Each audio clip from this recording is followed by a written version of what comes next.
Hello, and welcome to the Good News from the Corner podcast. I'm Jay. I'm your podcast host, and I'm also the rector at St. John's Episcopal Church in Memphis, Tennessee. I'm glad you found us. I'm glad you're here. Stay tuned for sermons, lectures, and more good news from the corner of Central and Greer. Good morning and happy Mother's Day to all the moms here. My name is Grace Bricken, and I've been very fortunate to have grown up coming to St. John's, and I'm honored to stand before you today to share my journey of faith and the profound impact St. John's Church has had on my life. As a senior, my life has changed a lot this year. With so much inconsistency, St. John's has always been a constant in my life. Whether it's coming in on a Sunday morning and knowing that I will see my grandparents sitting in the same pew I've sat in since birth, or looking around at all the familiar faces in the crowd and knowing where everyone will be sitting, I feel such a sense of security when I walk into the doors of St. John's. I've attended many different churches, services, VBSs, and church trips, but I've never felt the same comfort about any of them as I do here. It truly is a special and unique feeling. They say the people make the place, and I believe this is true. The congregation of St. John's is truly remarkable. Your unwavering support, kindness, and fellowship have created a strong foundation for us all. It is through this community that I felt grounded and empowered to excel in life. As I stand here today, I can say that I genuinely don't ever see myself saying goodbye to St. John's. I want to get married here and bring my kids to Sunday school here. I will also make my kids be acolytes because as much as I complain about doing it or force Patrick to last-minute sub for me, I really have created the most special bonds with the people on my acolyte team. And I'm so blessed to have been a part of that. My faith journey began at St. John's, and I cherish my memories of learning about Christ here. I'm not going to lie, waking up on a Sunday morning is hard. Having to race out the door the morning after a fun Saturday to come to church is never easy. So I'm grateful St. John's makes it so worthwhile. Nothing in life is ever guaranteed except for the fact that you will never leave a service or event at St. John's and feel like your time could have better been spent doing something else. St. John's makes everyone feel special and loved and seen. So thank you so much, St. John's, for making me feel special and loved and seen. Thank you for introducing me to Christ, and next year I will look for all of you in a church in Knoxville. And no one worry, I'm making Mary Claire move back to Memphis with me after we graduate, so maybe one day in the future we will be running the children's chapel, or you will see my kids be donkeys in the Christmas pageants. Thank you, and go Vols. Good morning, and happy Mother's Day to all the moms here today. My name is Mary Claire Cox, and I feel so grateful to have the chance to speak, especially on a day like this. Today I want to share what my time at St. John's has meant to me and how much of that is because of my mom. My mom, dad, and grandmother are the reason that I'm here. They brought me to this church and made it a part of my life from a young age. But it was my mom who first showed me what faith really looks like. Watching her trust in God, even during hard times, has shaped my own faith. She taught me what it means to love others, to serve, and to keep going, especially when life feels uncertain. She's walked beside me through ups and downs, always pointing me back to God, and watching her live out her faith has helped me begin to understand my own. She's not just been a mom, she's been an example, a light, and a steady reminder that God is always with us. St. John's has become so much more than just a church to me. It's been a second home. It's the place where my faith has grown, where I've felt supported, where I've been encouraged to be myself and follow God. From the very beginning, Children's Chapel was one of my favorite parts of Sunday. I love the stories, the songs, and how it helps me feel so close to God in a way that made sense to me as a kid. As I've gotten older, St. John's has continued to shape who I am. One of the most meaningful and fun weeks for me each year is Vacation Bible School. I love getting to connect with younger kids, help them understand Bible stories, and just be present with them. It's reminded me how important it is to simply show up for others, especially when they're little and just starting to learn about God's love. Serving as an acolyte has also played a big part in my journey. Standing at the front of the church during the service, carrying the cross, lighting the candles, has helped me understand what it means to serve with purpose. It's made the experience of being in church feel more personal, and it's helped me feel connected to this community. One verse that has really helped me, especially during this season of change in my life, is Matthew 6:34. which says, "Therefore, do not worry about tomorrow, for tomorrow will worry about itself. Each day has enough trouble of its own." Life right now for me feels full of change. School, friendships, relationships, and thinking about the future, it can all get very overwhelming. But this verse reminds me to slow down and take things one day at a time.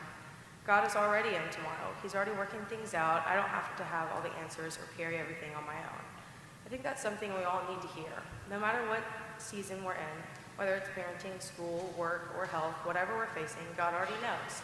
He's in control, and we can trust that He has a plan for each of our lives. So today, I just want to say thank you to my mom for her faith and love, and to St. John's for being a place that has shaped me in so many ways. Through Children's Chapel, through serving, through connecting with others, I've come to know God better. My name is Patrick, and I've been lucky enough to serve as a senior acolyte here at St. John's for the past 5 or 6 years. In line with the theme of being a senior, I wrote this sermon at 2 a.m. as my mom pointed out to me. I wrote this sermon at 2 a.m. as my mom pointed out to me this morning while we were editing. Happy Mother's Day. But seriously, I wanted to look back and acknowledge how formative this church and this community have been for me. Recently, as a senior at MUS, I took a class that I thoroughly enjoyed, comparative religion. In this class, we discussed many different religions and schools of philosophy. One of our final projects was to observe a religious service other than that of our own tradition. I attended an Islamic service at Memphis Islamic Center, and while I enjoyed this experience and the people were hospitable, it felt foreign and formal. My friend Paxton, who is Jewish by ethnicity but not practicing, asked me if he could attend church with me here for the class project. I was excited that he asked me, and he met me here one Sunday and attended church with my family and me. We sat and heard Father Jay speak, and later when I asked him whether he enjoyed it, he surprised me with his response. He told me that he was comfortable. I don't know about you all, but when I was at the Memphis Islamic Center and even other churches that I have visited, I have been attentive and receptive, but not comfortable. He said that seeing my grandmother and her brother worship here together, watching the children run up to Sunday school, and also to Deacon Debbie at the end of the service to say Alleluia, put him at ease. I found this surprising, and it made me think about the elevated level of community within this church. My mom always told me that she never wanted to force Christianity on me, and that she wanted me to find my own spiritual or religious truth. But as I matured, I realized the message of this church, and I've embraced it. As referenced in the Gospel today, John 10:27-29 says, "My sheep listen to my voice. I know them, and they follow me. I give them eternal life, and they shall never perish. No one will snatch them out of my hand." They follow me. Sometimes the Bible can be a little difficult to interpret or understand, but this verse resonates with me in the fact that I've gotten to see people come back to Christianity and Jesus in real time. Paxton has begun his faith journey with the help of our friend group, and he has been visiting different parishes since then. He has paid St. John's 2 more visits, even when I slept through my own one.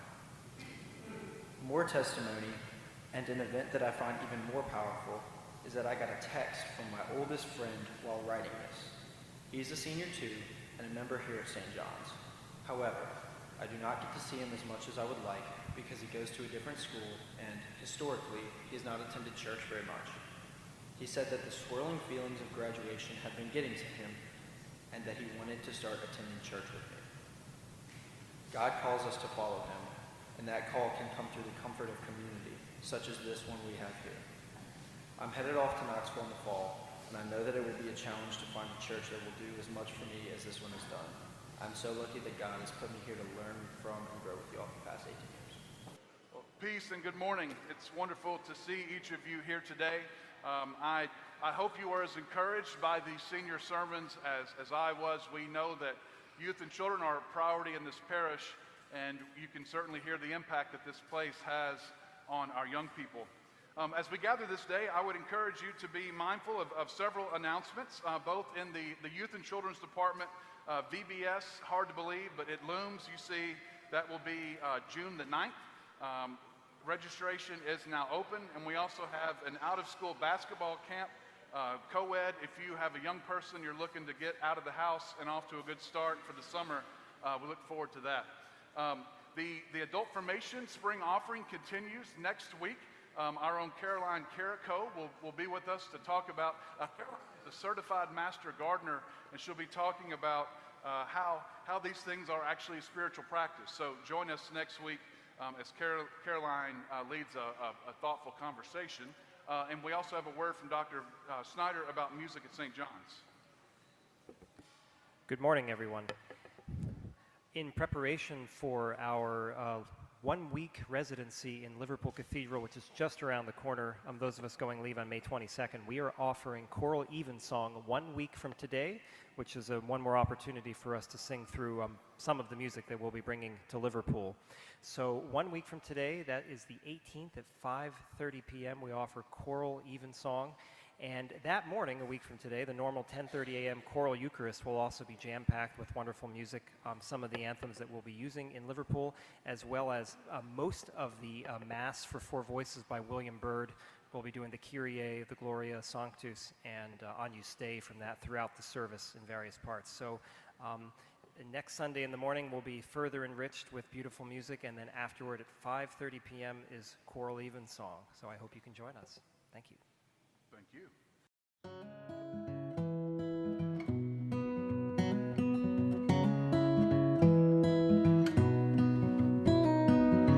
Thanks for tuning in today.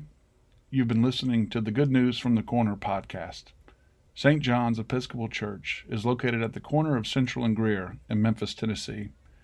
Our parish website is www.stjohnsmemphis.org. You can also catch us on all of the normal social media platforms. You can join us for church at 10:30 on Sunday morning on our St. John's Memphis YouTube channel. Share the Good News podcast with somebody. And remember, you matter to God. Your life is not yours alone. Come see us sometime.